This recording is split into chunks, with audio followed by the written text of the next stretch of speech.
Good evening, ladies and gentlemen, this is Commissar here, and of course, I haven't been casting lately at all, but I'm going to be bringing you a 1 versus 1 ladder game today, featuring none other than ThorZain, our red Terran player in the bottom left hand side of Entombed Valley today, and his opponent is none other than Liquid's TLO, our blue Zerg player in the bottom top left hand side of the map. Okay, so today's game should be fairly exciting. Looking at these two players, TLO is very famous, very loved by the community, is a very good player. At the same time though, he has not produced any results in the recently whatsoever. He is indeed playing on the Korean ladder very heavily at the moment. That is his main source of practice, and he is doing decently over there. He has been in the Master League, not the Grandmaster League, but at the same time, he obviously has the high enough MMR to play ThorZain, as this match was actually played on the Korean server, hence these two are a bit surprised at being seeing each other, and they've got some nice friendly banter going on between the two players. If you're wondering about me, while this game is starting to wind up, so it's starting to basically get going, I'm not going to be casting much in the future.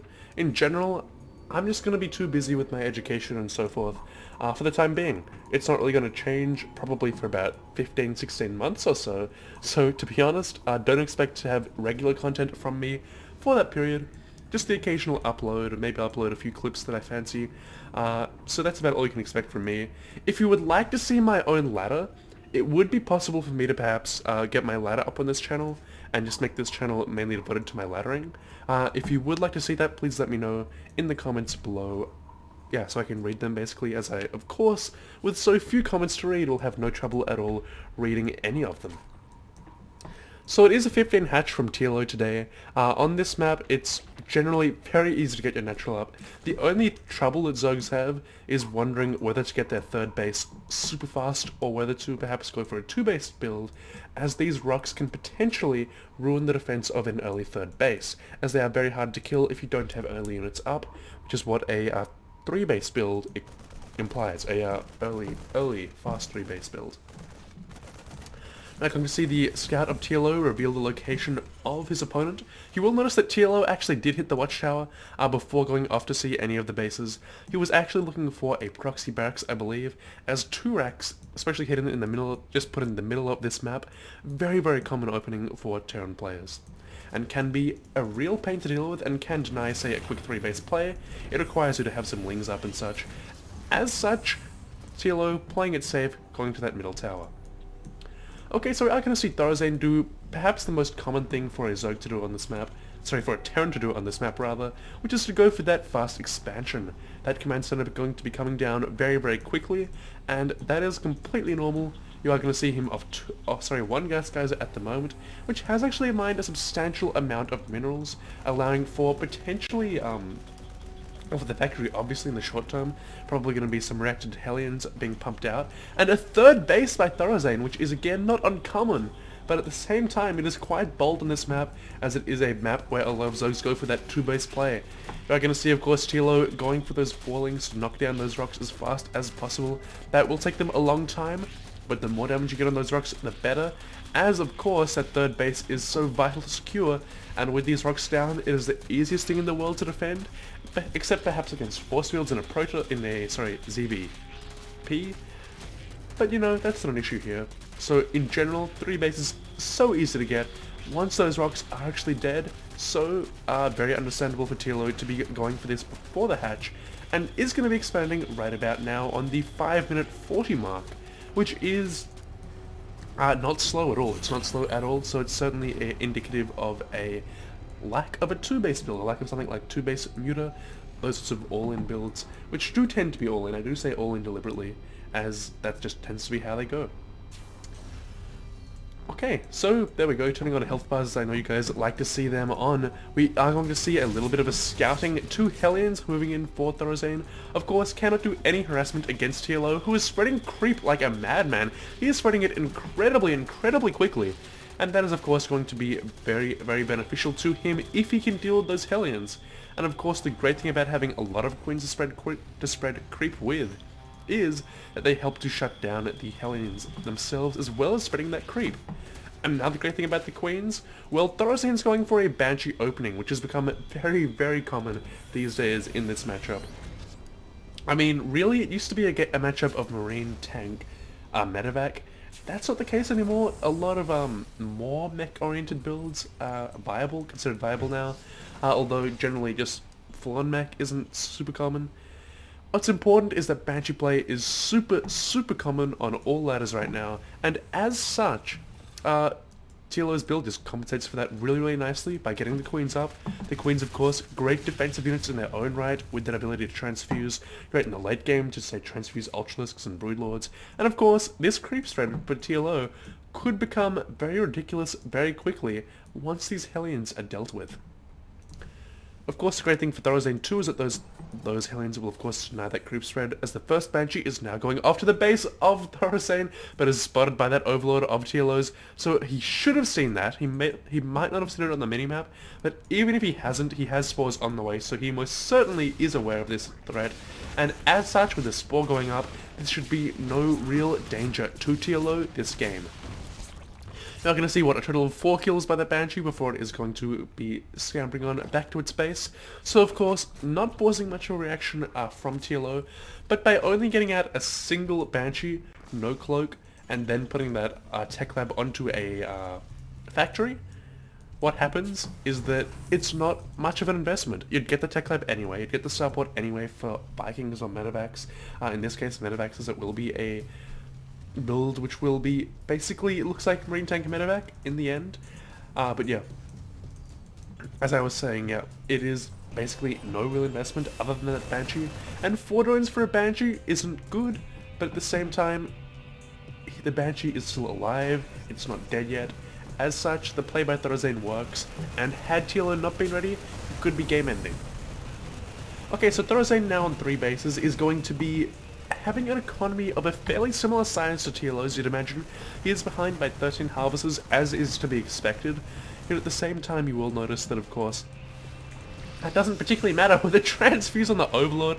Very cool of TLO to do that. Is going to save it again with another transfuse, going to deny that Viking of anything. Hasn't gotten a single kill yet, but it may indeed get these 2 Overlords in the very near future, as it is going over in that direction. Okay, so we are going to see 1 Overlord going to the Marines, the second Overlord is going to live for the time being. In that spot, probably going to be, yeah, I was about to say an Overseer, and it is indeed going to be an Overseer to scout into the base of ThorZain, as if you look at the TLO camera at the moment, which is the 2 button, you will indeed see that he has not seen the 3rd base of ThorZain. He knows very little other than that there was a Banshee, which tells him basically anything could be on the way. And this is about the most normal kind of opening for a Terran player to do.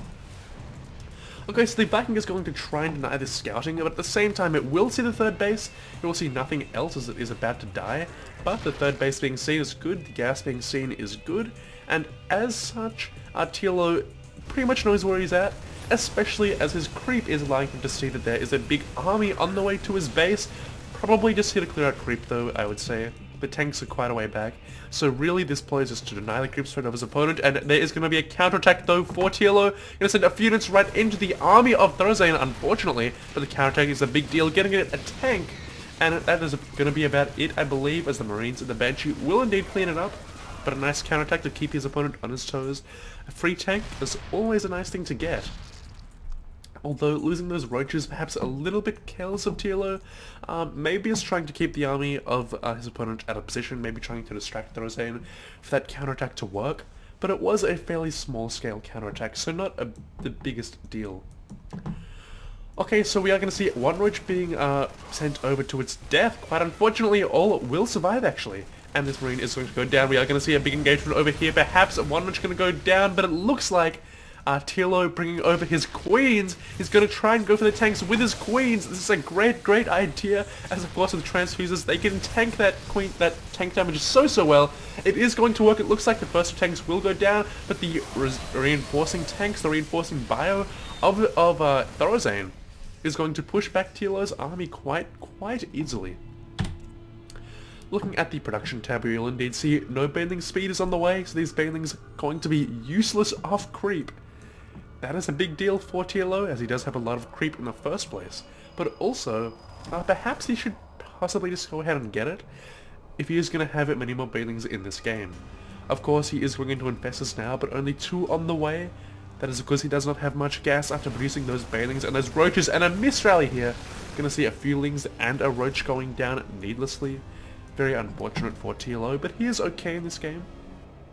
His big concern is the 4th base of ThorZain, which he doesn't know about, as it is about to be 4 base to 4 bases, and as you will see here, the 4th base of TLO is only just beginning to mine right now, whereas the 4th base of ThorZain is about to start mining too.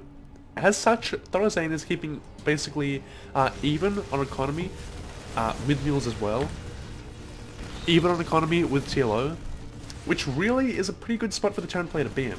We're going to see a drop into the main base over here, and it is going to kill very, very little. It did attempt to drop up here earlier, I believe, and it is going to be cleaned up very, very, very easily.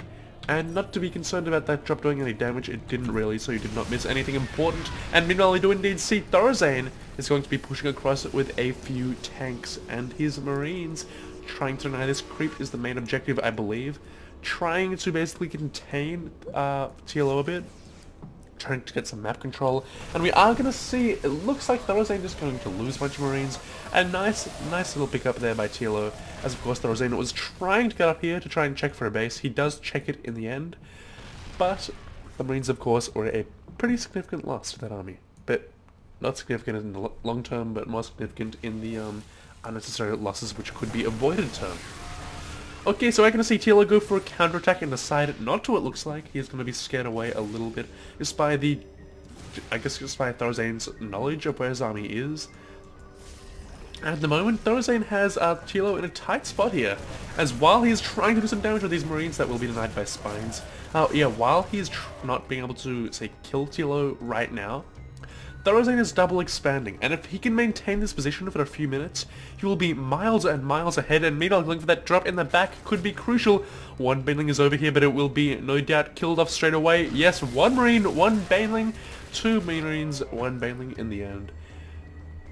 Not bad. Not bad for either player, really. Pretty neutral exchange there. And we are going to see, it looks like TLO going for the counter-attack. He is finally going to try and go for this breakout. He is going to perhaps sacrifice his 4th base, but no! Moving in with an ultra to the 4th base at the same time as flanking, distracting the forces of ThorZain, is going to be getting a ton of hits onto these tanks with his ultras, and that is just going to be awesome for him. Demolishing that tank line. Meanwhile, the 4th base is going to hold as the Banelings are going to scare away the Marines, and that was a beautiful cleanup by Liquid's TLO. TLO, of course, is now significantly ahead in this game. Over here, we did see the drop trying to do some more damage, but failing, being scared away with only 1 medevac of Marines remaining. Meanwhile, you will notice that TLO is moving out across the map, trying to put on some counter pressure. There is a planetary fortress, though, over here, and at the same time, 2 more orbitals morphing in. A big tank line is in position, and that is going to make short work of those lings and roaches. But can the ultras deal with this army? There are reinforcing marauders on the way. Marauders, of course, so good against roaches, but at the same time, the army of ThorZain is so small at this stage that he may indeed lose a lot of SCVs. The planetary, though, will hold against these units, unless the Banelings can get the SCVs, which they do. For the most part, a lot of them did go down. These ultras should perhaps kill those SCVs. They do get the planetary, though. Very good economic damage being dealt, even though the ultras in the 3rd base rather were cleaned up with relative ease. So a very nice attack in the end there. You will notice workers killed suddenly heavily favouring our Zerg player, as the drops have been largely ineffective. This medevac still sitting here is now going to go in for the drop, and it is going to get, looks like, overlords for the most part. There's 3 very weak overlords going to be picked off, it looks like. Although no, there's, yep, 2 of them going down. And a Baneling, of course, killing 5 of those 8 Marines. Okay, so a little bit of harassment here, it looks like, for TLO, going to get a Marauder killed by friendly fire. Not bad at all, but what is bad for TLO is this mule count. That's 9 mules on 1 base. Look at that income. Mineral income, the income in general of ThorZain, higher than the income of TLOs, despite there being, what, a 30 or so worker deficit for ThorZain. Okay, but it looks like we will see the ultras moving in here. They do have 5, all of their armor upgrades, 2 attack upgrades versus the 3 upgrades of ThorZain, and the 2 attack upgrades on those siege tanks, which means in terms of upgrades we will indeed see TLO being slightly behind actually, and the reinforcing marauders here are going to be crucial, as these ultras are not in the best spot here from the high ground they are being rained upon. And it looks like the mules will go down. They were just about dead anyway. The SCV is going to go down 2 at this base. But ThorZain has a very nice position here at his third base. He should be able to hold. These ultras are so low in health. They are all going to go down, it looks like. But at the same time, the fungals could... one more fungal could kill them, but there is no more energy left. So with this Infest is just not quite getting there. The Infest is just slightly lacking in their numbers and their energy. It looks like ThorZain will be able to stabilize here in just a moment or two. Meanwhile, you will see on the TLO side of things, trying to stream in reinforcements, but realizing that ThorZain is too unharmed from that. Not completely unharmed, but he is still in a very stable spot. So as such, TLO of course is going to be backing out. Okay, so I can see units all over the map for both players here. Especially for ThorZain rather, just sort of scout around to sort of see anything unexpected. And here we do indeed see a big push forward by TLO into siege tanks. You never want to chase units too far as a Zerg player in this matchup due to the potential for tank lines to exist. What is cool though for TLO is he saw, okay, there are a bunch of orbitals that my opponent is making. I can't let him be ahead I can't let him be ahead in terms of the orbital count, in terms of the base count. I'll double expand, and as such, TLO, despite being not ahead in economy for most of this game, is now going to be ahead. And that is going to be just great for him, as really, he's had the supply advantage for a while now, but he's only just now going to start getting an economic advantage in this game. Looking over here for ThorZain rather, we do see a big drop about to commence over the top right hand side of the map, but a big number of spines, 6 in total, going to be going down here in the meantime. We do indeed see some Marines pushing forward here, being driven back by these Ultras, and it looks like TLO with a Mass Ultra is trying to make something happen here, but Mass Ultra is so easy to hard counter with tanks and Marauders, and this is a bit of a mess for TLO. Oh my god, losing so much so quickly, but he seems to have the numbers to get through here. Gonna perhaps shut down this base yet again, but the tanks on the high ground is so devastating. Another Ultra gonna be falling, another Ultra, it looks like.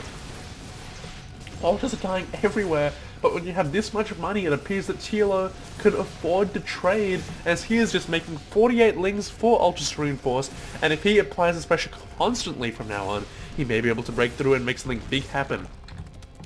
And whoa, the first FPS spike. Loss of FPS in this game. Yeah, there we go. It looks like a little bit of lag. One spike, not the biggest deal in the world when you have smooth sailing this entire game. But meanwhile we do indeed see ThorZain pushing forward, breaking the rocks up here, not even looking up here I believe, although perhaps he just got scared away by the spines. And this is going to be seen. And of course the lings are already here, so really a few workers will go down. That's probably going to be it. Yeah, that's going to be it. We do indeed see 3-3 lings versus 3-3 bio. Lings not going to trade too poorly at all. Ultras of course very low, 15 health Ultralisk on 6 kills. Always nice to see him regenerating slowly over time. And right now could be a good time to see, say, the introduction of Queens into the army of TLO to try and heal up those Ultras that are weak. And meanwhile though, this Banshee is going to finally get some kills. That is the same Banshee that's been up all game long.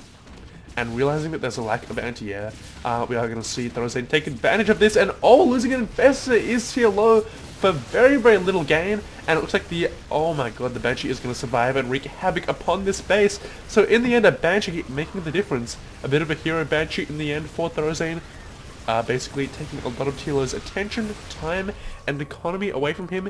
His army has been divided as a result of this play, so really a great piece of play overall by ThorZain. You will notice, despite the nature of the big battles being heavily in the favor of TLO, except for when he's attacking perhaps, TLO is behind in unit sauce in this game. He is though ahead in economy, not the biggest deal in the world, but he has actually lost the supply lead. This is quite significant, but we are going to see a Burrowed Queen going to die here. We are going to see these 2 medevacs be killed, maybe, although not enough energy on those Infestors yet again. The Infestor count has been a big issue for TLO. This game has generally been a little bit lower than he would like. Over the top side, we do indeed see this drop basically cleaned up. The Ultras, of course, idle, never a good thing to see, as they are just being basically used up by that drop, which of course is now not a threat anymore. Okay, so TLO can presumably regroup his army into one big mass now and start applying pressure again. Of course, the 5th base of ThorZain has been up for a little bit of time now. Just starting to mine with a ton of mules. Again, going to see the incomes heavily favouring ThorZain and minerals. And gas in the favour of TLO, so TLO not in a bad spot economically. May want to take one of, say, this base over here very, very shortly. Although his mineral count is quite low, because he's investing a lot of money into transitioning into Broodlords. We did see a bunch of corruptors being produced, now some Broodlords too. So we will see Ultra Infestor, Broodlord, Corruptor, Ling, Baneling, which is about the best late game composition you can have if you are a Zerg player. Of course the air upgrades are lacking for TLO, that is a problem for him. It will of course be remedied soon with the attack level 1 on the way. Meanwhile for ThorZain though, we do indeed see 2 more bases going up. His air flyers, we do see Ravens, which are quite cool. Seeker missile is on the way. Raven upgrades in general on the way. And we do see a ton of air upgrades on the way for ThorZain 2, getting +3 attack, +1 armor. Yep, and that's going to see him perhaps going to BCs or something in the late game, as some turn players like to do. I'll have to wait and see about that one though. Okay, in the meantime, for TLO, he's knocking down these rocks over at the 5th base of ThorZain. Of course, there is a planetary fortress there, so not going to be the biggest threat in the world. But oh, the tank's sieging up just before this army moves in for TLO. And it looks like the Broodlords, though, are going to be opening up the engagement, and this could be great for TLO. Although a couple of Ultras dying perhaps needlessly here, the Infestors are perhaps a better position too. And the Thors, though, are quite low in number. The Vikings are non-existent, and all 4 Vikings are on the way for ThorZain, realizing that he needs Vikings in a hurry to deal with these Broodlords, as his only answer is Ravens now, and oh! Seeker Missile, killing only a single Raven though, only a single Broodlord though. Not the best result ever for ThorZain, but it is indeed a decent use of the Seeker Missile. At least it's good to see it in the first place. Meanwhile, of course, we are going to see the Thors. Looks like going to hold the line for the moment. But here comes the big push in by TLO. Will the Seeker Missiles make a big difference here? I don't know. We are seeing the big push in by TLO. He's going to kill all of these tanks and the Marauders. Going to roll over this army quite easily, of course, softened up so much by those Broodlords. And this is a case of not realizing what your opponent's doing. Transition being successful as TLO taking a commanding 70 supply lead in this game, now 80 supply, now 90 supply almost. Yep, over 100 almost, due to that Broodlord transition, and even though there is a bit of a counterattack over here which will perhaps get this one base down, it looks like TLO is now going to perhaps be in a position to maybe take this game. Of course, you're not going to count out ThorZain yet. His income is, though, basically destroyed as he is down to only no mining bases, really, as he is on almost no income. 1 base income, even less than that in gas. He is struggling. And TLO just happy to sit here for a little. He knows he has so much income, just going to reinforce with more Ultras coming on the way. And his Broodlords, of course, making the difference. You'll notice the reinforcements, no Broodlords, because of course, ThorZain investing all of his money now into Vikings will not be able to put them to any use at all. This is brilliant play by TLO, as not only does he see, okay, my Broodlords did a great job, but by not committing too heavily to Broodlords, he's not going to be countered here, and he could just potentially roll over his opponent. These auto turrets cannot last forever, these Ravens cannot be put to much use if there are not many of them on the field. And there's a 100 supply difference between these 2 players in this game at the moment. Yes, so it is looking quite good for TLO at this stage, of course, 100 supply ahead, and we are going to indeed see the Ultras pouring in across the map at the moment, 4 of them in total over here, more and more all over the place. Still a couple at the top right, which probably should be brought in for the big attack at the end, but here comes the attack, and oh, the tank's doing quite a bit of damage to these Ultras, but are there enough? I doubt it. The Ultras should be able to roll over this very easily, and there's an Ultra popping, but it doesn't even matter at this stage, as the supply count of ThorZain just so low. Trying to create choke points is ThorZain with these auto turrets, but at the same time, it's not going to be enough, and there's the GG, well played out of ThorZain. So a very cool matchup in the end. Ultras being used to such great effect, and Ultras, of course, are not the preferred path of most Zerg players. Most do prefer to go down the route of course, the Broodlords. Ultras, though, Ultra Infestor, not uncommon anymore. It used to be uncommon, but now most players like it a fair bit. It is very mobile compared to the Broodlords. That's the big advantage of it, the mobility. Apart from that though, TLO is playing out a really good game. shutting down ThorZain quite well, and ThorZain did expand well. His main goal, it seemed, in this game was to build a ton of command centers and expand like crazy. He got the command centers down, but of course TLO in the big battles turning the tide, and by basically outflanking, out army compositioning his opponent. He didn't have better upgrades, he had behind on upgrades most of the game, but at the same time, better armies, better positions, better flanks, better engagements, and then a better economy following up those engagements. So TLO really comfortably take this game. Of course, the drops were shut down quite well too, which was another key point to make, and overall TLO just playing out a really solid game, and of course, very well done by him, and hopefully we'll see TLO in some tournaments in the future. That is all from me for today, so of course if you do like my content, you can subscribe, but don't expect regular content. Just expect the occasional bit of content, which of course you'll need to be subscribed to be notified of by YouTube. So thanks for watching, and goodbye.